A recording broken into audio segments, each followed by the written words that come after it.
Duoc UC, sede Puente Alto.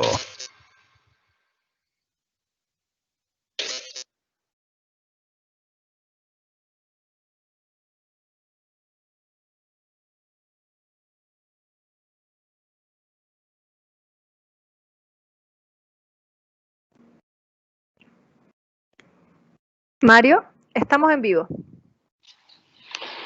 Hola, muy buenas tardes a todos. Bienvenidos a esta segunda edición, ¿cierto?, del seminario de los alumnos de portafolio de UC.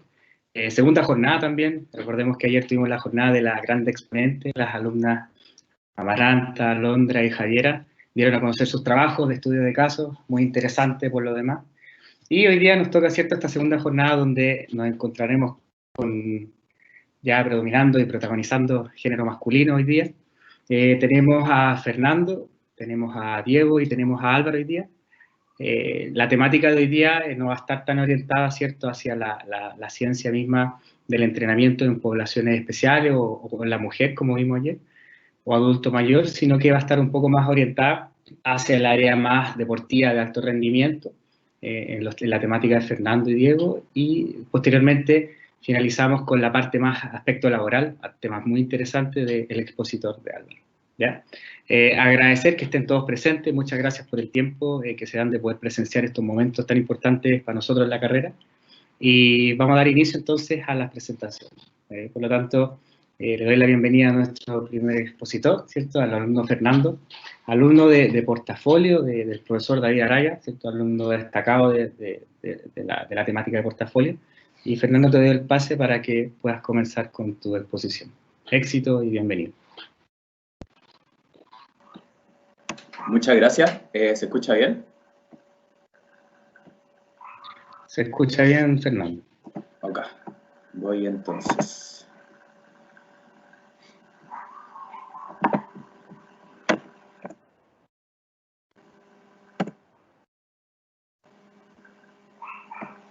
Anda medio lento esto, pero ya lo vamos a tener.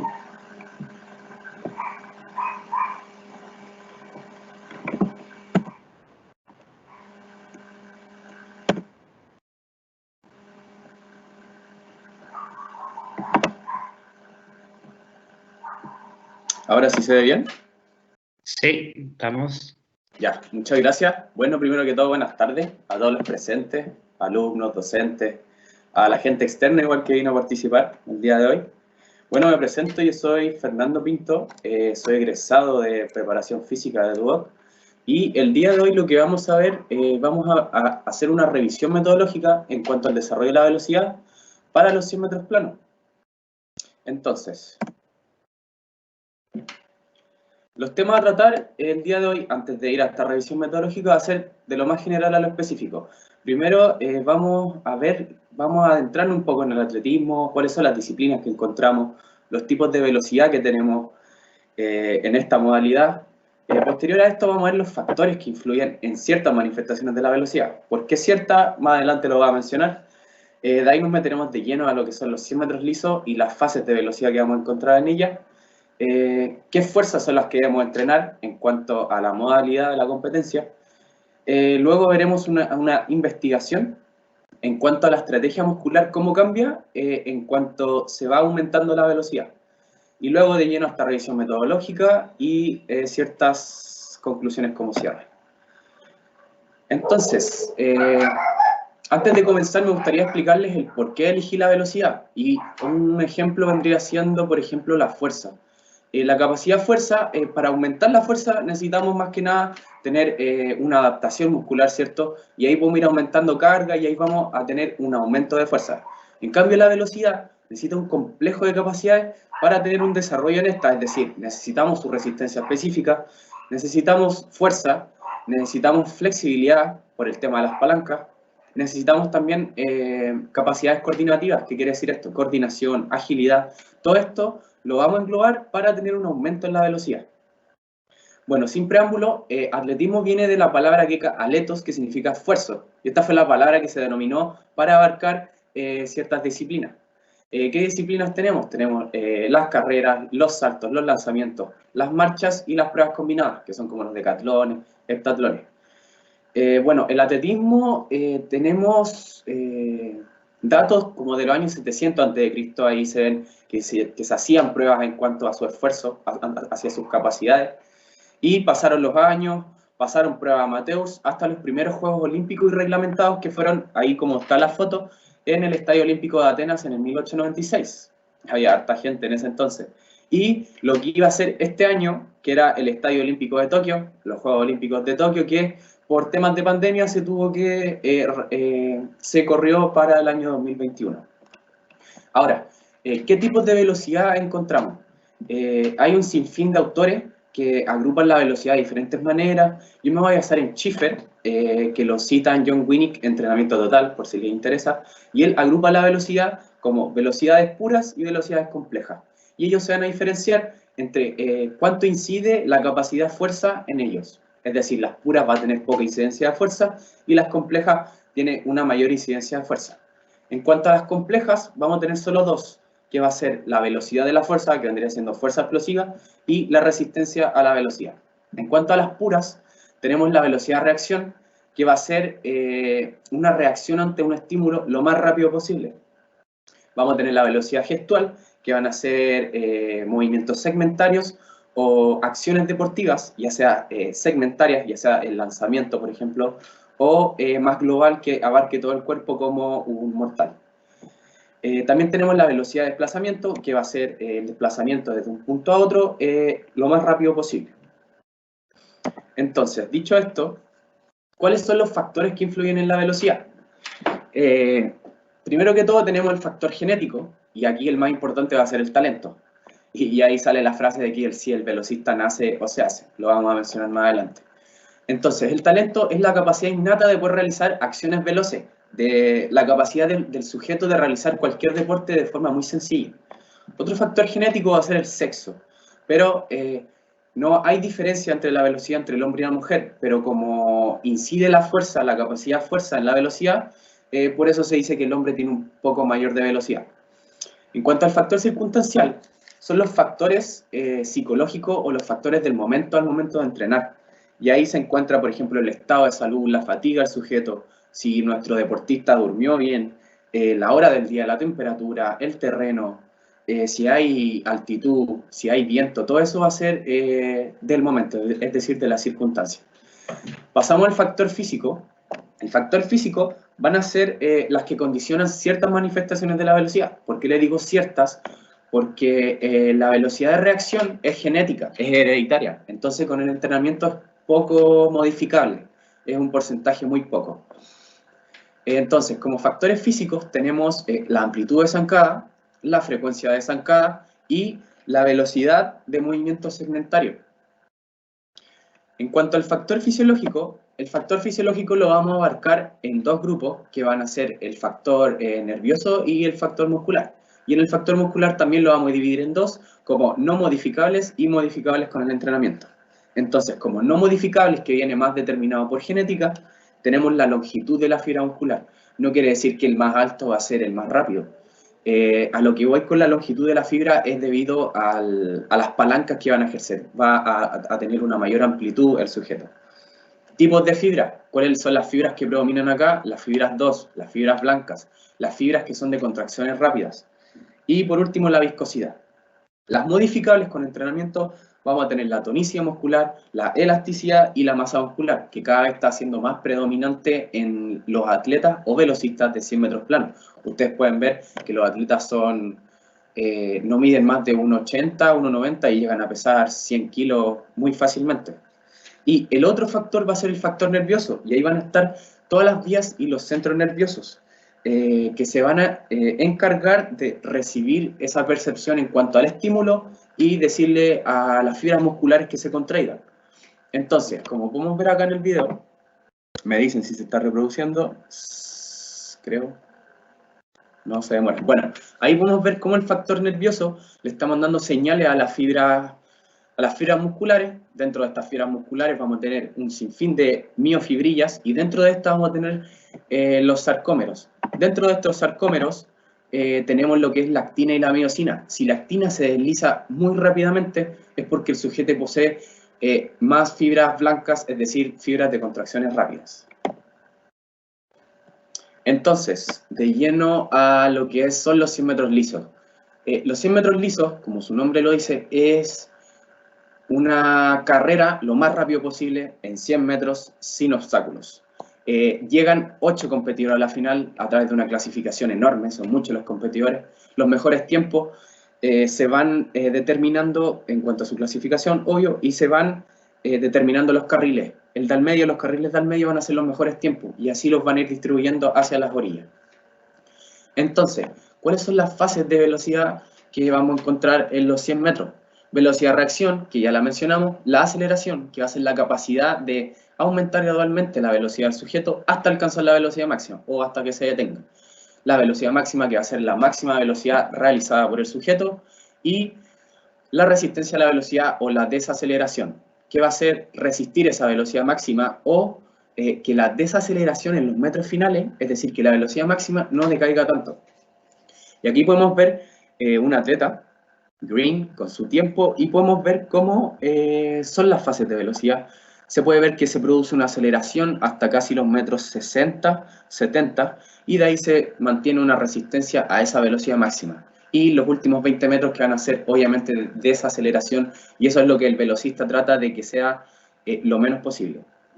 Bueno, en cuanto... ¿Qué dice Tom Teyes? Tom Teyes fue entrenador de Carl Lewis. Carl Lewis fue un multicampeón olímpico de los 100 metros planos.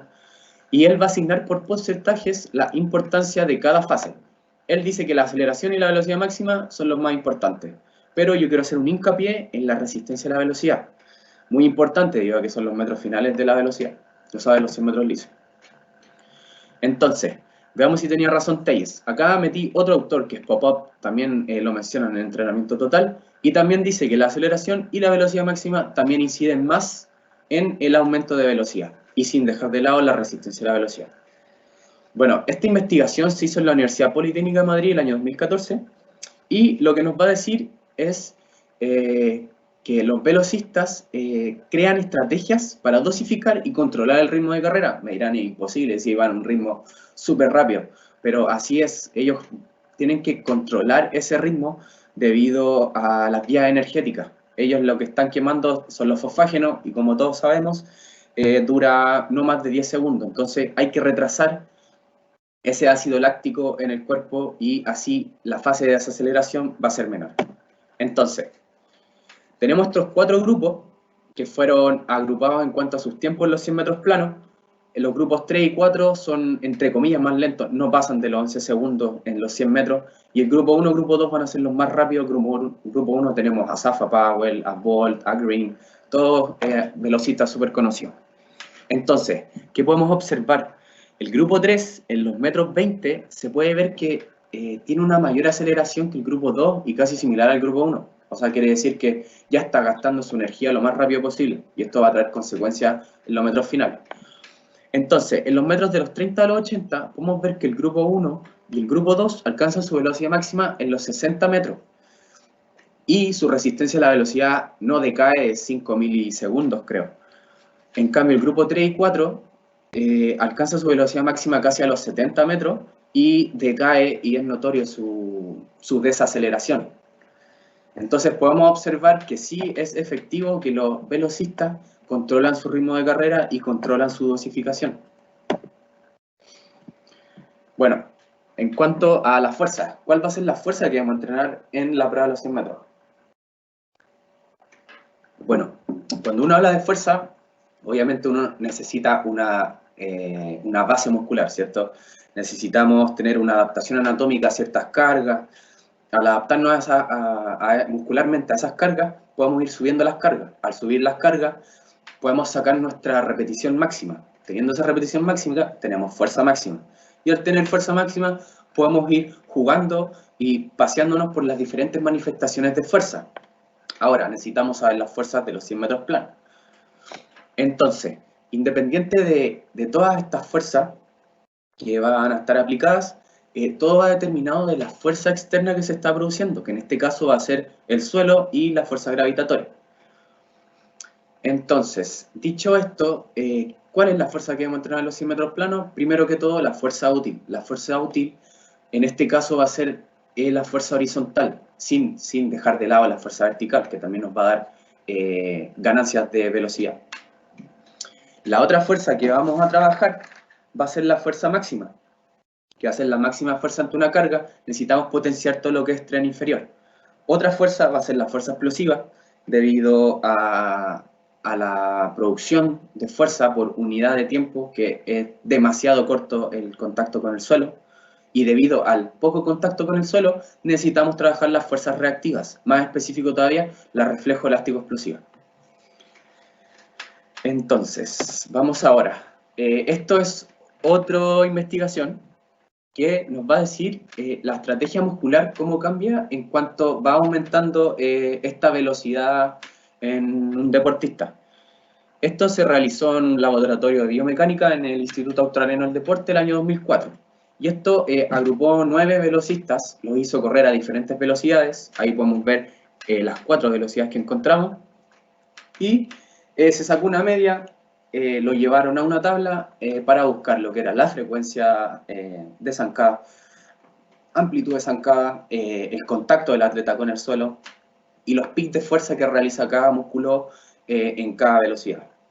Entonces, ¿qué obtuvimos? Podemos ver que dice stride length y stride frequency. Eso va a ser amplitud de zancada y frecuencia de zancada. Y podemos observar que a medida que la velocidad aumenta, la amplitud y la frecuencia van a la par en aumento. Y lo otro es el contacto del atleta con el suelo. Cada vez que la velocidad avanza, va a ser menor el contacto con el suelo. Lo otro, los músculos que van a participar en velocidades bajas, medias altas y altas. ¿Qué podemos observar? Podemos observar que en velocidades bajas o medias altas, es el caso de los 1800, los 800 metros, que los músculos o la estrategia que ellos van a usar es favorecer la amplitud de zancada más que la frecuencia, debido a que son muchos kilómetros o son muchos metros y necesitan dosificar. Entonces, podemos decir que los flexores plantares, el sóleo y el gastrocnemio van a ser los músculos más utilizados en velocidades bajas y son los que se comen el impacto.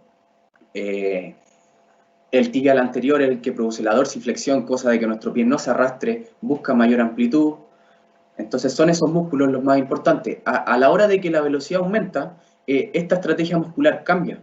Es decir, debido a que, como lo dijimos, el contacto con el suelo es tan poco que estos músculos que acabo de mencionar no van a tener el tiempo de realizar esa contracción que hacían, debido al poco contacto que tienen con el suelo. Entonces, ahora priorizamos otros músculos, que van a ser los extensores y flexores de cadera.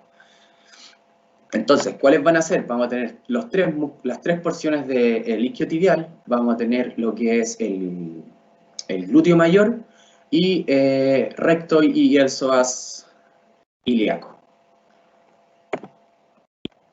Ahora, antes de ir de lleno a esta propuesta metodológica, me gustaría hacerles ciertas menciones a modo de principio. Primero que todo, la velocidad como tal es muy poco entrenable. Por tanto, hay que incidir en otros componentes. También entrenar solo velocidad nos va a saturar. Entonces, agreguémosle variedad a nuestro entrenamiento. Es decir, un día vamos a hacer fuerza, más que nada fuerza máxima, con fuerza explosiva a lo mejor. Otro día podemos meterle flexibilidad, un día de flex, rico. También puede ser su resistencia específica. Vamos a trabajar la resistencia específica de cada deporte. Y así va a ser más entretenido esto. Otra cosa, no podemos entrenar la velocidad de ejecución de un ejercicio si no tenemos la fuerza suficiente para realizar estos gestos veloces. Entonces, necesitamos tener esta base muscular para poder realizar gestos más veloces. Por eso recomiendo entrenar la técnica de carrera, bastante importante, y la coordinación con los diferentes métodos que vayan a entrenar. Entonces, pasando de lleno a esta propuesta metodológica, podemos observar que se va dividiendo en las fases de velocidad que encontramos en los símetros planos. Primero que todo tenemos la velocidad de reacción, que vamos a utilizar un método por repeticiones. Por repeticiones es decir, que vamos a establecer un ejercicio y lo vamos a repetir constantemente. Los ejercicios de velocidad de reacción no van a pasar los 5 segundos, por eso normalmente se complementa con otra fase, por ejemplo aceleración o velocidad máxima. Un test para identificar la velocidad de reacción de nuestro deportista va a ser a la señal, es decir, una señal auditiva, táctil o visual y el deportista deberá realizar esa acción ante el estímulo. La intensidad, como vamos a ver, en las 4 fases tiene que ser máxima, la intensidad siempre tiene que ser máxima para tener las mayores ganancias de velocidad.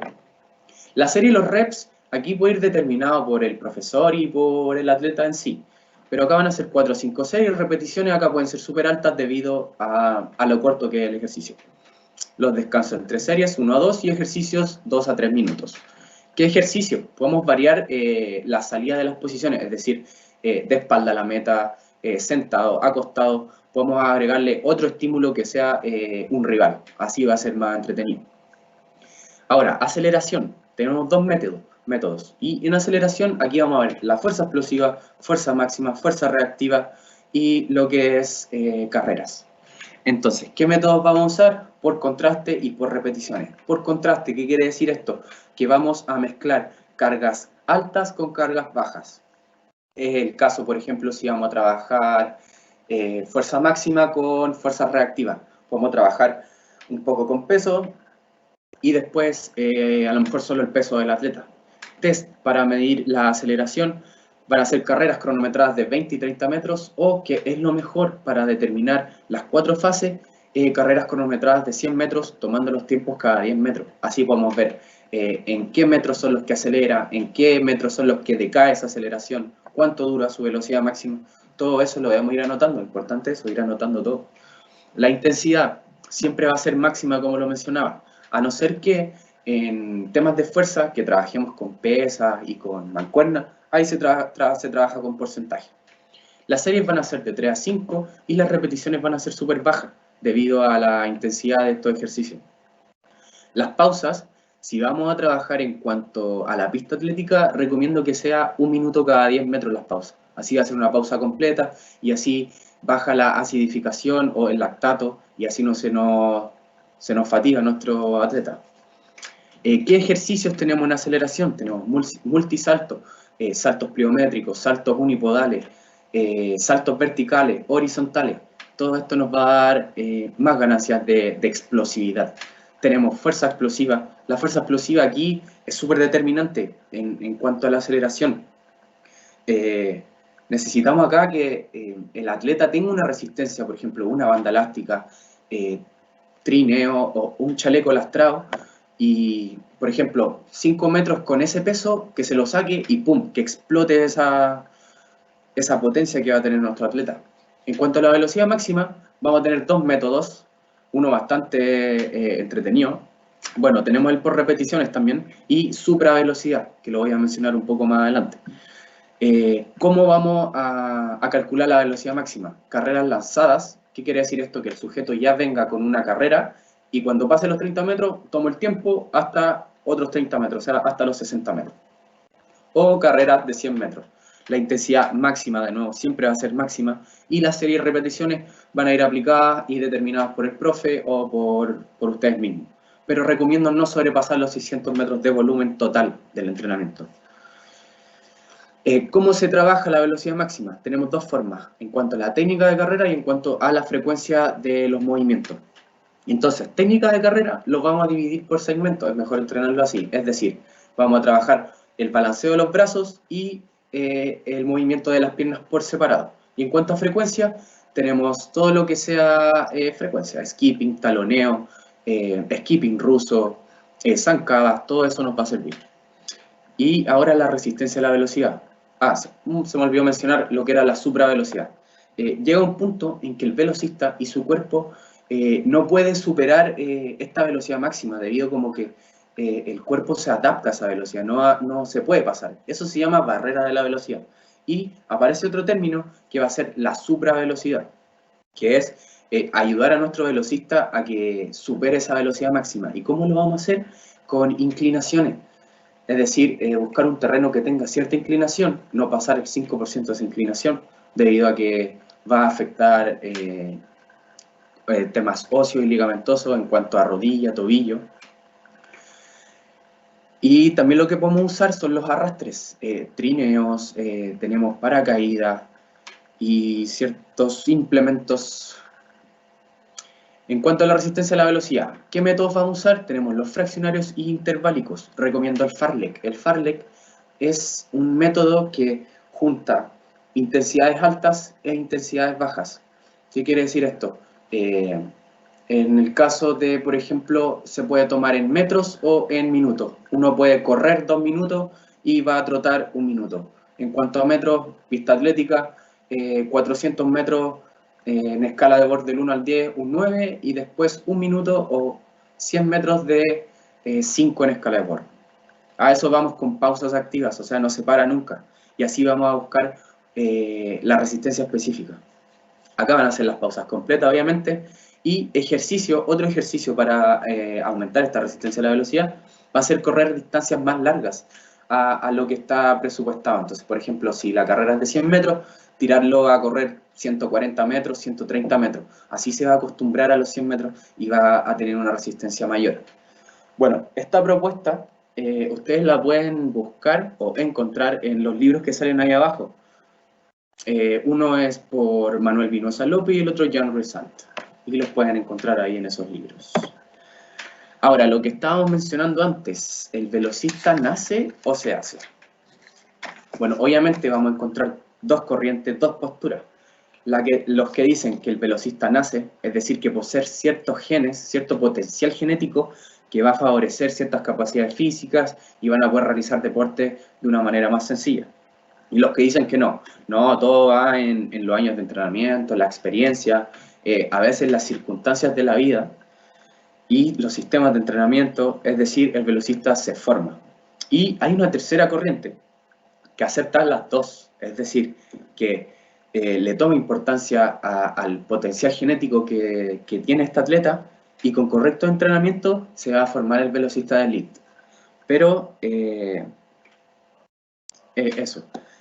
Entonces, como dato, el ADN humano posee 3.500 genes y 200, según se ha comprobado, se vinculan con el rendimiento deportivo. Ahora, hay investigaciones que se ha tratado de individualizar estos genes y tratar de modificarlos o insertarlos en otros genes, pero no ha tenido buenos resultados. Lo que sí es que se ha determinado que la herencia genética es más factible que se potencie, aunque posee limitantes. ¿Cuáles van a ser estas limitantes? Este potencial genético tiene que estar correctamente ambientado, tiene que estar en un ambiente que haga que este gen se potencie, y así surgen los atletas de élite. Entonces, como conclusión, les quiero decir que de mi postura, mi punto de vista es que es 50 y 50. Tienen que tener claro que, por ejemplo, tienen un gen y tienen que potenciar ese gen. Al potenciar ese gen, nadie los va a parar, también entra lo psicológico. Y una frase de Félix Gómez Gallego, que está el libro ahí igual, dice lo siguiente: los deportistas de élite presentan características genéticas particulares que en presencia de un determinado ambiente derivan en talento. Es decir, si no hay un ambiente, si no hay estructuras que fomenten el potencial de ese gen, no vamos a llegar a ningún lado y no se va a poder potenciar. Y eso fue todo. Espero que les haya gustado el tema de la velocidad en los 100 metros planos. Muchas gracias, Fernando, por la presentación, súper clarita, profunda también. No es fácil explicar y presentar sobre la capacidad física y la velocidad, una capacidad física, como bien explicaste tú, muy compleja, que uno piensa, claro, que se entiende por sí sola, pero cuando uno va indagando más allá, empiezan a aparecer una cantidad de variables impresionantes para poder tener un buen rendimiento. Así que muy, muy bien, Fernando, gracias por esa espectacular presentación. Y a continuación, muchachos, y a los espectadores, espero que les haya gustado la presentación de Fernando, ¿cierto? Y nos vamos a ir con una temática no tan alejada del rendimiento deportivo, ¿cierto? Una temática que apunta, lo más probable, a una gran asociación con la temática de Fernando, que tiene que ver con las formas o las metodologías de activación muscular para poder tener el mejor rendimiento físico, ¿ya? Así que les voy a dejar con ustedes al alumno Diego, ¿cierto? Y le damos la bienvenida a Diego para que pueda hacer su presentación. Todo el éxito del mundo, Diego, y vamos que se puede, que te va a ir bien. Muchas gracias, profesor Mario. Quiero saber si primero se escucha bien. Se escucha bien. Perfecto.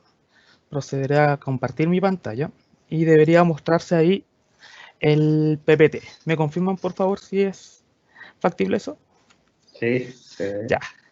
Bueno, gente, primero desearle a todos gracias por estar acá, gracias por apoyarnos y compartir este momento de aprendizaje y crecimiento. Soy Diego Enríquez, titulado en Preparación Física, y hoy hablaré sobre cómo activar el cuerpo en base a una propuesta de calentamiento en el ejercicio físico. La cosa es una pregunta bien simple. ¿Cómo se hace un calentamiento? ¿De qué forma nosotros podemos hacer un buen calentamiento? ¿Existe un mejor calentamiento? ¿Hay un orden para eso? ¿Mejora el rendimiento o no? ¿Y qué es más eficaz para dicho propósito?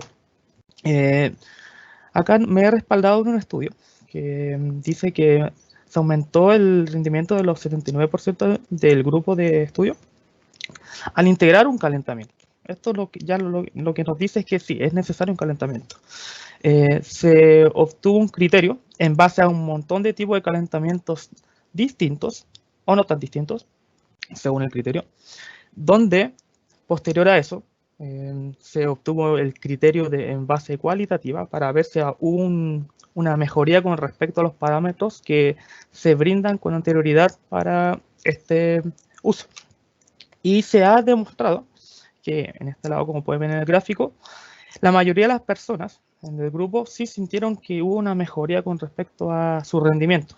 Acá estamos hablando de un montón de tipos de deportes, ya como por ejemplo natación, ciclismo, arrojamiento, tipo de salto, que son los más estudiados acá en lo que es preparación física, ya que está relacionado a la mejoría de la fuerza. Entonces, ¿qué es lo mejor? Esa es la pregunta abierta que se le deja al público, ¿ya? El objetivo en base a esto es proponer una propuesta, ¿ya? Es una propuesta de un tipo de calentamiento general del ejercicio físico para que pueda ser aplicable específicamente a cualquier deporte, ¿ya? O sea, la idea es crear una base. No necesariamente tiene que ser así como se menciona, pero sí puede tener una directriz con respecto a eso. Y a la vez argumentar el por qué se hace eso, ¿ya? Por qué se menciona este tipo de argumento, de valores, ¿ya? Los temas a tratar para dicha información van a ser sobre el calentamiento, el sistema nervioso central, la flexibilidad, las contracciones musculares, los subsistemas musculares. Posterior daremos una propuesta y después discutiremos un poco algunos temas que sobresalen con respecto a eso, ¿ya? Bueno, primero que todo, la mayoría de los preparadores sabe que dentro de una sesión de entrenamiento tiene una estructura, ¿ya? Donde posee calentamiento, el trabajo del ejercicio o del deporte, y al final siempre hay una vuelta a la calma, ¿ya? Si nosotros empezamos a entrar a lo que venimos en este tema, que es el calentamiento, podemos encontrar un montón de factores que podemos buscar, como por ejemplo, que la idea es que el calentamiento disminuya la rigidez del cuerpo, aumente la tasa de conducción nerviosa, mejore ciertos parámetros como los sustratos, la temperatura, la relación de fuerza, y etcétera, ¿ya? También posee beneficios como lo físico-funcional, lo psicológico y la técnica, esa técnica para hacer la coordinación de. La cosa es cómo abordarlo, cómo nosotros abordamos el calentamiento. Y una de las cosas que podemos tomar en cuenta es cómo influir nosotros en el sistema nervioso, ¿ya? A grandes rasgos, ¿ya? Y bien resumido, el sistema nervioso podemos separarlo en la parte central donde nos enfocaremos más los órganos del sistema nervioso, ¿ya? Y una relación entre la activación e inhibición de ciertas funciones nerviosas, ¿ya? Como por ejemplo algunos órganos de intestino, algún órgano respiratorio, etcétera, ¿ya? Pero también nosotros podemos irnos cada vez más a lo motor, que tiene que ver más con lo periférico. Y eso nos va a dar de a poco una sincronía con lo que es el movimiento, ¿ya? Podemos detectar movimientos que son conscientes cuando, ejemplo, yo quiero hacer un patrón de movimiento, cualquiera sea, y otros que no son tan conscientes, ¿ya? Generalmente son de apoyo, de estabilidad, ¿ya? Si ahondamos netamente a lo que es motor, el sistema nervioso central, van a haber varios elementos como proceso automático del sistema nervioso que involucra el equilibrio, la tonicidad y todos esos factores psicomotrices, ¿ya? Y a la vez va a haber algo más, digamos, que se piensa, que se percibe, ¿ya? Y eso, en base a esa percepción, se ejecuta, ¿ya? Se le denomina en este caso como somático y vamos a los movimientos que yo quiero efectuar, ¿ya? Y a la vez hay algo que es la percepción de cómo yo realizo un movimiento, cualquiera sea, ¿ya? Y a la vez, en base a eso, existe algo que se llama el red de conectoma, que en el fondo lo que pretende decir esto es que cuando yo realizo un movimiento, muchas funciones cerebrales se activan, es mucha la actividad, ¿ya? Entonces uno piensa que generalmente es un músculo que siempre tiene que hacer un trabajo para efectuar un movimiento, potenciarlo o cualquiera sea el objetivo, pero en realidad tiene que ver más como yo activo, como yo siento, como yo percibo dicho movimiento, ¿ya? Si se siente seguro o si no.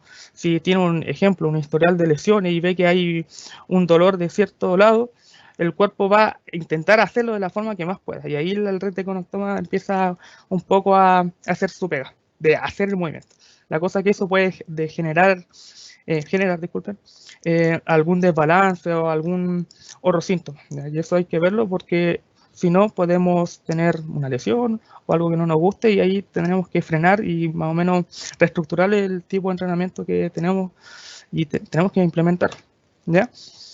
Y a la vez, las adaptaciones que provoca cuando yo ataco el sistema nervioso pueden ser de forma funcional, donde voy a tener una mejora en las tasas metabólicas, morfológicas y técnico-coordinativas, ¿ya? Y eso se debe al aumento de la temperatura durante la sesión, aumento de la carencia de VO2, ¿ya?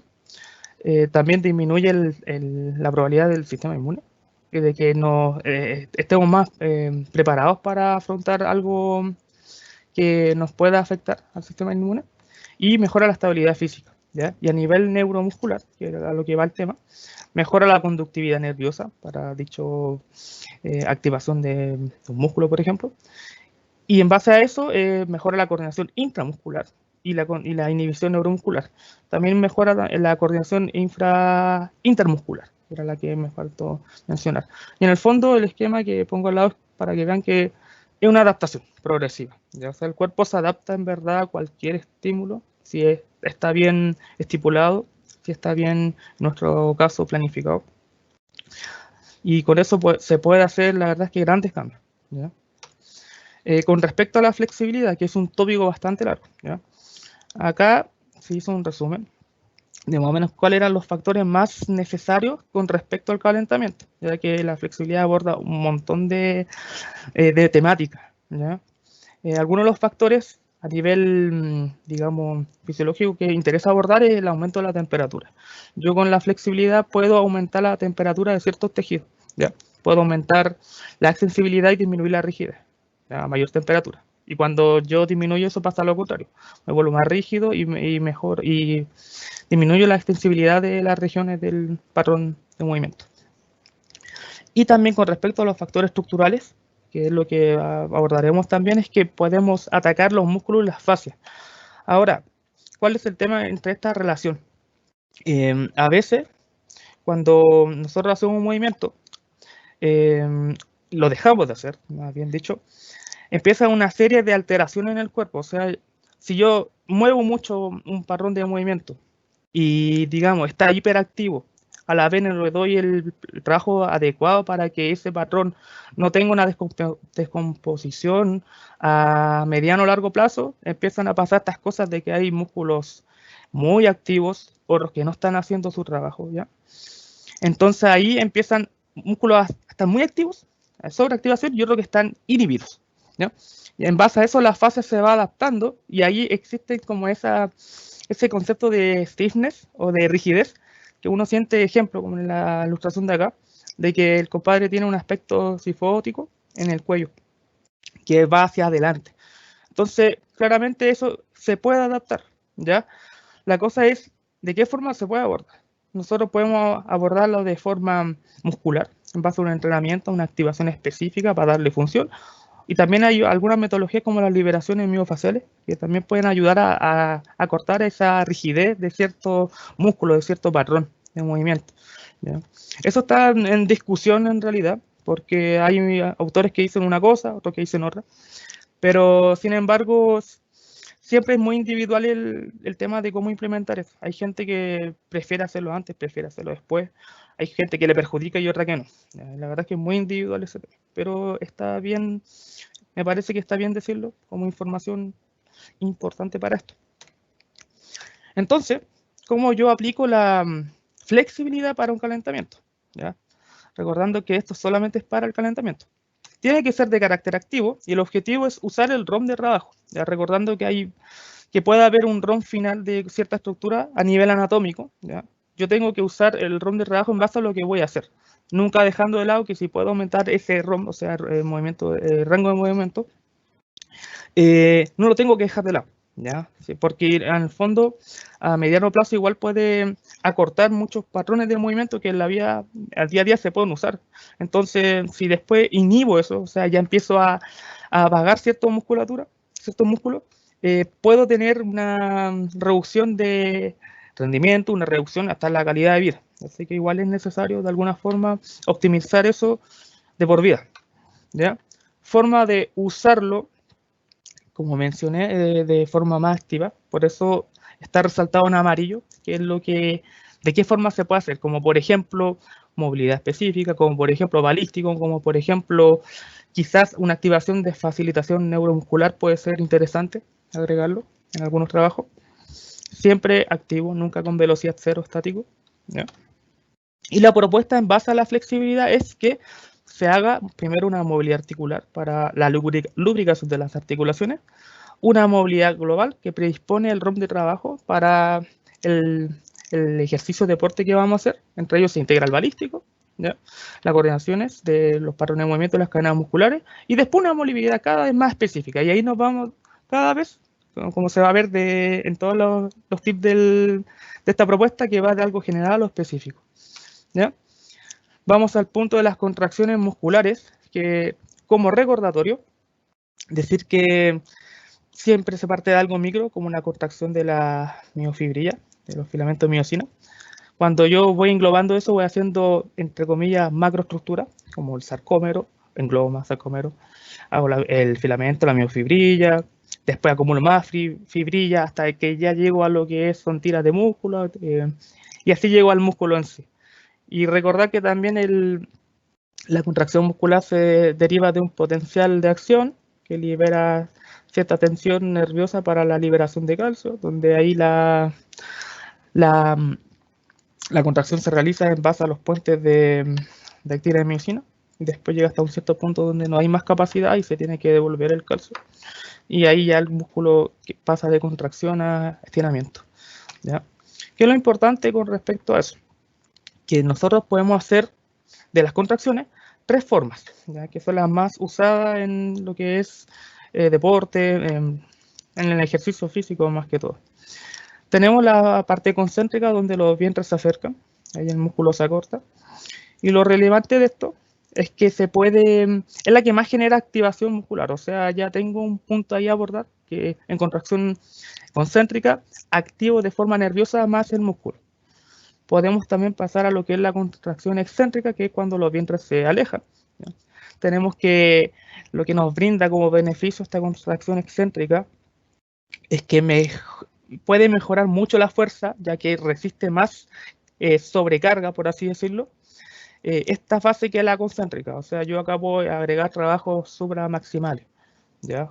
Tolera mucho más que hacer cualquier acción que atraiga el vientre, ¿ya? Esto se sabe poco, pero hay un estudio que dice que a puro trabajo excéntrico, de forma bien planificada, puede mejorar la flexibilidad, puede aumentar los rangos de movimiento, ¿ya? Obviamente tiene que estar bien planificado, tiene que estar bien pauteado para evitar ciertas fatigas, porque después vamos a ver que en el fondo para mejorar ciertos parámetros de rendimiento tengo que estimar fatiga. Y como mencioné delante, mejora la fuerza global. Y tenemos la fuerza isométrica, que es cuando no se mueve los vientres, pero hay mucha tensión o la tensión necesaria en ese aspecto. ¿Qué es lo importante de esto?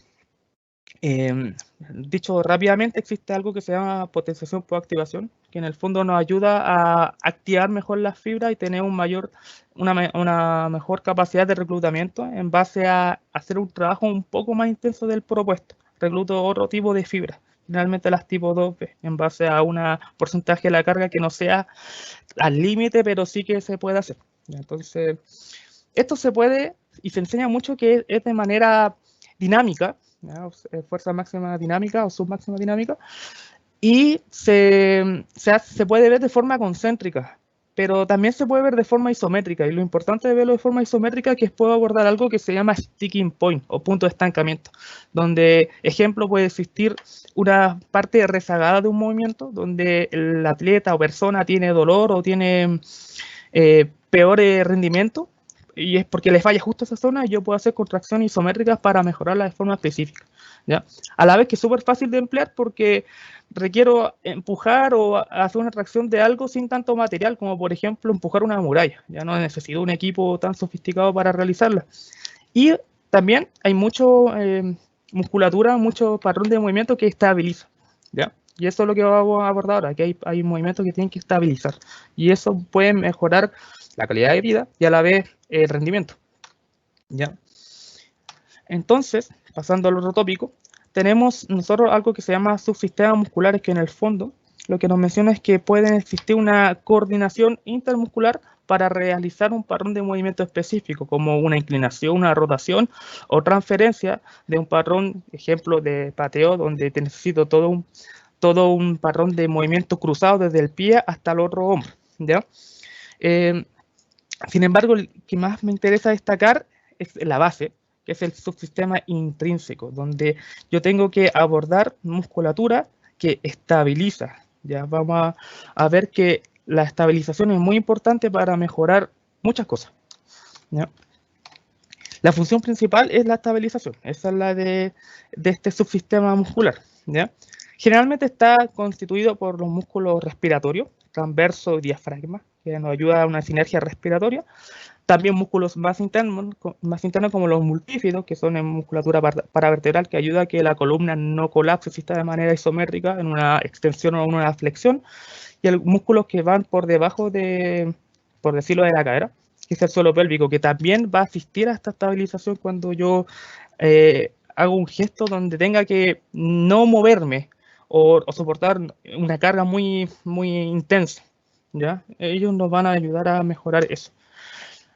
Este diagrama, esta imagen, lo que busca es que se dé la importancia de que es necesario que un subsistema intrínseco entrenado nos ayuda a mejorar todos los otros tipos de movimientos de cualquier índole, ya sea un movimiento de un subsistema cruzado posterior, longitudinal, cualquier patrón que yo necesite de rotación, de inclinación. Si yo tengo un sistema, un transverso activo, una base estabilizadora buena, va a ayudar mucho, ¿ya? Por el tema de que puede mejorar la fuerza, puede mejorar las sensaciones. O sea, se da mucho que duele mucho, por ejemplo, la columna, la cola, porque la verdad es que no están activos esos músculos, ¿ya? Y ya activando eso con un simple ejercicio que ni siquiera son tan intensos, mejora bastante. Entonces, una de las metodologías que uno puede abordar para la activación de este subsistema intrínseco es usando la siguiente metodología: Drowning y Bracing, que en el fondo lo que pretende es que tenga una conciencia de los músculos respiratorios en base a la respiración primero. Primero saber controlar eso, nada más, la respiración, ¿ya?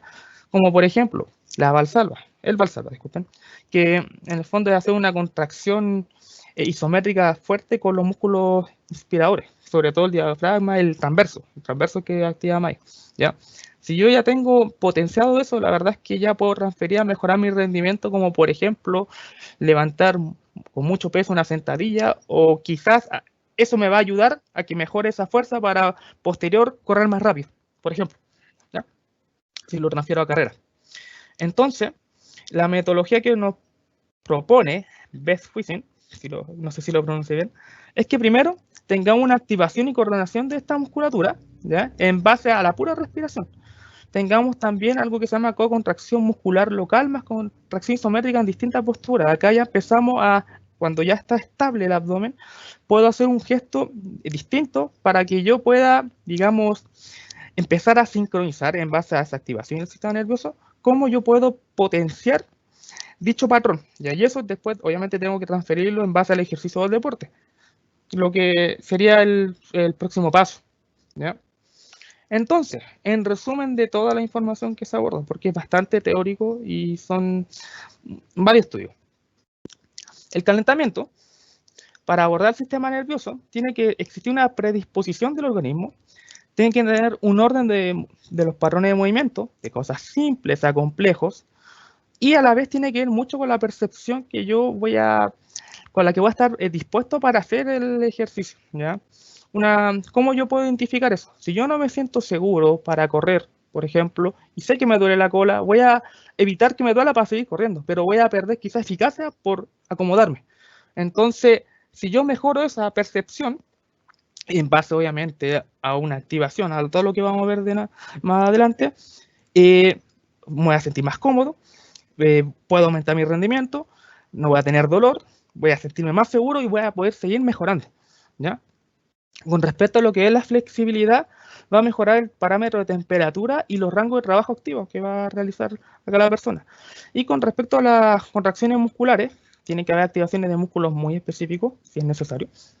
Y a la vez, posteriormente, traspasarlo a lo que son los subsistemas musculares, que es la estabilización, y posteriormente va a haber algo que se llama la serie de aproximación. Entonces, en base a lo que se mencionó en este portafolio, se genera la propuesta. Lo que todos conocemos, pasamos de algo global a algo específico, ¿ya? Algo general, algo más específico, y después de lleno a lo que abordamos en la sesión de entrenamiento. Entonces, calentamiento general. La idea es que nos ayude a tener una base para predisponer los parámetros fisiológicos para el cuerpo, disminuir la rigidez y hacer una activación de la musculatura estabilizadora. Esto es casi transferible en casi todos los ejercicios, en casi todos los deportes. No solamente para mejorar, digamos, el rendimiento, también a mejorar calidad de vida si es necesario, ¿ya? Porque voy a tener esa base de sentirme bien, de sentirme cómodo con el ejercicio, ¿ya?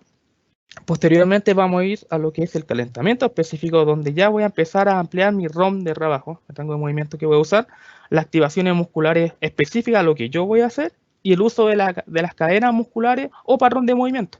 Y después vamos de lleno a lo que es el trabajo de la sesión. Si vamos a pulir una capacidad física, si nos vamos a orientar a una cualidad, a un deporte, a un ejercicio, etc. Y en base a esta base, yo cada vez puedo ir metiendo más elementos, ¿ya? Acá vamos desglosando como un mapa, como un árbol, ¿ya? Cada vez lo vamos haciendo más específico. Que la base disponga todos estos valores que están acá, frecuencia cardíaca óptima, aumento de la temperatura, los sustratos que sean óptimos, que la rigidez lubrique las articulaciones, ¿ya? La activación tiene que ser del sistema intrínseco, el ROM de trabajo tiene que disminuir la rigidez y si es necesario hacer una liberación miofacial, que el calentamiento específico tenga reclutamiento de fibras en las activaciones musculares por medio de un PAP o no, depende del objetivo del deportista, pero sí que tenga una activación muscular de postura y ejercicios preventivos. Posteriormente nos pasamos al uso de las cadenas musculares que vamos a ejemplificar. Y posterior es la mejora de las características del patrón o la capacidad. Y ahí ya nos vamos de lleno a lo que se busca en la sesión de entrenamiento. Entonces, propuestas. ¿Cómo nosotros podemos hacer un calentamiento? ¿De qué forma? Primero, que la duración no sea más de 15 a 20 minutos, ¿ya? Todo esto está respaldado por si acaso, ¿ya? Estos son los estudios que dicen por qué sí y por qué no. La intensidad que no sea tan pesada, que no sea elevada, un 40% de la intensidad del VO2 max en este caso, ¿ya? Se puede también transferir quizá a otro parámetro como RM, pero este es más completo por lo menos en el estudio, ¿ya? Y evitar elongaciones pasivas, estáticas y prolongadas. Esto está en discusión por ahora, ¿ya? ¿Por qué se da esta pauta? Simplemente para evitar fatiga, nada más. Si yo voy a un entrenamiento fatigado, voy a perder mi calidad en el entrenamiento porque van a haber quizás un reclutamiento malo, quizás duela algo, quizás ya el cuerpo no dé y me empeore en muchos parámetros, en técnica, etc. Y dentro de lo general eran los parámetros que habíamos mencionado con anterioridad, que era disminuir la rigidez, predisponer el sistema nervioso para su activación, etc. Y después nos vamos a algo más específico, ¿ya? Movilidad específica, activación específica, el PAP sería aproximación. Acá una ejemplificación de cómo mejorar una press banca, por ejemplo, ¿ya? Se parte primero con una movilidad articular. ¿Ya? La idea de la movilidad articular es la lubricación, ¿ya? Porque acá partimos con temperatura baja. Luego nos vamos a dar cuenta que si empezamos a hacer movimientos más puntuales, necesito estabilización. Y acá lo puse de esta forma, como este multieje, esta flecha multidireccional, que indica que necesito una activación del transverso. Entonces ya tengo que activar el transverso haciendo un movimiento súper específico, ¿ya? Y lo que se recomienda es que se haga los tres grandes de McGill, que es muy recomendado, ¿ya? Esa es una opinión mía, sí, pero la verdad es que ayuda bastante. Y estos otros que me parecen también interesantes a forma de opinión, agregar, como los puentes en glúteo y activación de glúteo medio en base a rotación externa de cadera, ¿ya? Posteriormente vamos a lo que es la movilidad articular cada vez más específica y cada vez me voy a dar cuenta que necesito mayor estabilización. Entonces es muy importante la musculatura intrínseca, saber activar todos esos musculitos. Posteriormente nos vamos a lo que es gesto técnico, donde hacemos activaciones musculares. Acá en este caso se usaron bandas elásticas de forma concéntrica e isométrica para que esa estabilización de un parrón de press banca esté bien, que no colapse el hombro, ya que es lo más importante de los levantamientos. Después se agregó PAP de forma isométrica, también acá está el dinámico. Solamente esto para reclutar fibra y mejorar el potencial de levantar más o que sea más explosivo. Netamente es eso, ¿ya? Y después de eso es la integración de la serie de aproximación, evitando el fallo. Por eso en este caso se ocupó escala RPE, porque no puedo trabajar en fallo. Si yo quiero aumentar, digamos, la fuerza máxima siempre. Hay que entrenar de vez en cuando, sí, pero si lo hago siempre, acumulo fatiga y el rendimiento empieza a decaer. Entonces es importante eso, que no se acumule fatiga para hacer los calentamientos, ¿ya? Porque si no voy a empezar el entrenamiento ya fatigado y voy a perder calidad de cualquier movimiento, lo que sea. Discusiones con respecto a esta recopilación de información. Siempre tiene que estar alineado con los objetivos de la persona, siempre, ¿ya? Acá ningún entrenamiento es bueno o malo si está mal implementado. Ningún deporte o ejercicio es mejor o peor que el otro si la persona quiere ese objetivo. La cosa es que está orientada al objetivo. ¿Ya? Si la persona quiere mejorar, la mayoría de las personas quieren mejorar estética, enfóquense en mejorar estética. Si hay gente que quiere correr más rápido, enfóquense a mejorar sus marcas. Si quiere más fuerza, enfóquense a mejorar la fuerza. Pero siempre esa claridad, porque o si no, vamos a mezclar muchos tipos de entrenamiento, al final no le vamos a sacar, como se dice ahí, no le vamos a sacar el jugo mucho, ¿ya? Esta propuesta está en base a los argumentos expuestos de acá, ¿no? ¿Ya? Solamente es, como se menciona, una propuesta. ¿Pueden haber más? Muy factible, o sea, sí, puede haber más elementos que quizás estén o faltaron mucho. La verdad es que sí, puede haber más argumentos. Esto solamente es una recomendación, ¿ya? De la metodología. Y lo que se pudo apreciar con respecto a esto es que no hay algo conciso, ¿ya? Porque siempre hay una discusión con respecto a que si algo sirve o no, como por ejemplo la liberación miofascial, ¿ya? Entonces, falta un poquito pulir eso. No hay mucha unión entre los estudios a nivel teórico y estudios a nivel práctico cuando se toman estas muestras de meta-análisis de personas que hacen esto. Como el primer ejemplo que pusimos al inicio de la presentación. En los futuros alineamientos, que sería interesante abordar más a futuro, es qué tan factible es el aumento de la temperatura con respecto a un tipo de entrenamiento, porque quizá uno mencione, hagan entre comillas, ese rote, ese farlek al 30-40% por 20 minutos. ¿Calentará realmente la estructura? ¿Calentará un pedazo de la estructura del patrón? Hay que, en verdad, pensarlo. Se puede proponer como una futura discusión. También si el orden que se propuso esto es así o no. Quizás sea más factible hacer, ejemplo, una activación muscular antes que la movilidad o la movilidad antes que la activación muscular. también puede que ese orden puede mejorar eso. Y también abierto a las sugerencias, puede haber más y mucho más. Antes de terminar, la motivación de esto siempre es mejorar, mejorar a las personas que están con nosotros, que puedan tener este conocimiento, si es que puede ayudar, para que puedan traspasarlo, para que puedan experimentarlo y aportar un granito de arena a esta comunidad de entrenamiento que es un bonito mundo. La verdad es que puede mejorar mucho la calidad de vida, puede mejorar muchas cosas si lo empleamos de forma adecuada. Y sin nada más que decir, muchas gracias por la atención de todos. Esta fue mi presentación. Muchas gracias. Gracias a ti, Diego, por esa excelente presentación. Impresionante, o sea, como alcanzar a desmenuzar algo tan cotidiano para nosotros, los preparadores físicos, ¿cierto? Que es un calentamiento, que ¿cierto? Es un concepto extremadamente manoseado por todos nosotros, incluso por gente que tampoco es del área, y alcanzar el nivel de explicación tan específica dentro de los puntos, de verdad que se agradece mucho, ¿ya? Yo creo que tu presentación es de muy, muy alto nivel y te felicito, nada más. Muchas gracias, profesor. Muchas gracias. De nada. Bueno, después de estas dos grandes presentaciones, le dejamos un poquito la vara bien alta a Álvaro para su excelente presentación. No, mentira, sé que va a estar muy bien. Álvaro ahora va a continuar con una temática un poco alejada, ¿cierto?, del rendimiento físico propiamente tal, como lo hizo muy bien Fernando y Diego. Y Álvaro nos va a dar un poco más de inducción sobre otra área donde la preparación física y la actividad física a veces uno piensa que no tiene tanta injerencia y bueno, Álvaro nos va a demostrar un poco lo impresionante que sí. Así que Álvaro, bienvenido y todo el éxito del mundo para que te vaya bien.